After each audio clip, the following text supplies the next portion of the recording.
6টি গুণ অর্জন করতে পারলে জান্নাত আপনার জন্য গ্যারান্টি। নাম্বার 1, কথা বললে সব সময় সত্য বলবেন, মিথ্যা বলা যাবে না। নাম্বার 2, ওয়াদা করলে তা পূর্ণ করবেন, ভঙ্গ করা যাবে না। নাম্বার 3, আমানতের যথাযথ রক্ষা করবেন, খেয়ানত করা যাবে না।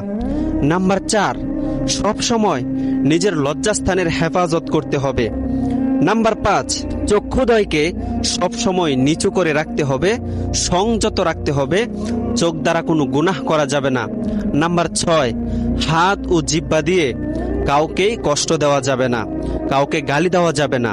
কেননা রাসূল সাল্লাল্লাহু আলাইহি ওয়াসাল্লাম বলেছেন, যে ব্যক্তি এই 6টি গুণ অর্জন করতে পারবে তার জন্য জান্নাতের দরজাগুলো খুলে যাবে। সুবহানাল্লাহ। জীবনে নাচ গানের ভিডিও বহুত শেয়ার করেছেন, আজকে দেখি কারা কারা